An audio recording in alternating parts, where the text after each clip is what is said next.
પર મહાનગરપાલિકાનું mega demolition, જળ વિતરણ વ્યવસ્થામાં અવરોધરૂપ દબાણોની સફાઈઓ.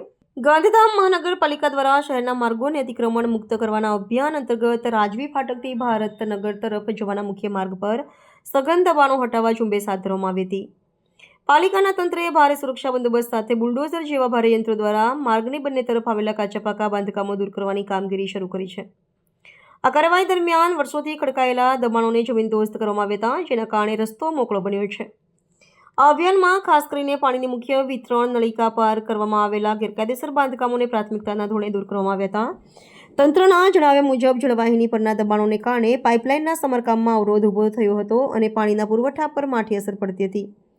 આ ઉપરાંત માર્ગ પર થયેલા દબાણોને કારણે વાહન વ્યવહારમાં સર્જાતી સમસ્યાઓને દૂર કરવા માટે પાલિકાએ આકરો અભિગમ અપનાવ્યો છે. સૂચિત કામગીરી પૂર્વે નોટિસ આપવામાં આવી હોવાથી અનેક સ્થળોએ લોકોએ સ્વૈચ્છિક રીતે સહયોગ આપી પોતાના દબાણો હટાવી લીધા હતા. મહાનગરપાલિકાની આ આક્રમક કાર્યવાહીથી શહેરના મુખ્ય પ્રવેશદ્વાર સમાન વિસ્તારોમાં ટ્રાફિકની સમસ્યા હળવી થવાની અપેક્ષા છે. પાલિકા કમિશનરે જણાવ્યું હતું કે શહેરના વિકાસ અને નાગરિકોની સુવિધા માટે અતિક્રમણ વિરોધી ઝુંબેશ આગામી દિવસોમાં પણ ચાલુ રહેશે. દબાણ મુક્ત થયેલી જગ્યા પર ફરીથી અતિક્રમણ ન થાય તે માટે સતત દેખરેખ રાખવામાં આવશે.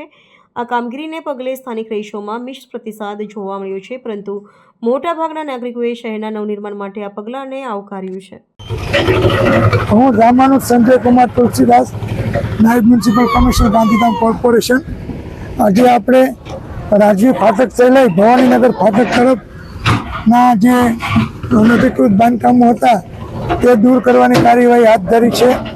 આ જે બાંધકામ છે એ આપણી પાણીની મેઇન લાઇન ઉપર અને રસ્તા પૈકીની જમીન ઉપર હતા અને આગળ LC2 પાસે આપણે જોઈએ છીએ ઘણા સમયથી પાણીની લાઈનો સતત તૂટતી હતી અને પાણીનો ખૂબ જ વેડફાટ થતો હતો અને જેના લીધે પાણી આપણે જે જથ્થો છે એનો મોટાભાગે વેડફાટ થતો હતો.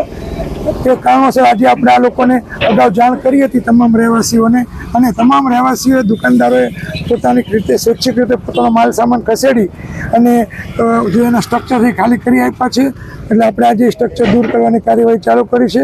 અહીંના લોકોનો ખૂબ જ સારો સહકાર છે. આપ જોઈ રહ્યા છો બધા તમામ બાંધકામ છે એ ખાલી છે, અંદર કોઈ જાતનો માલ સામાન કે કોઈ પ્રકારનો રાખવામાં આવેલ નથી.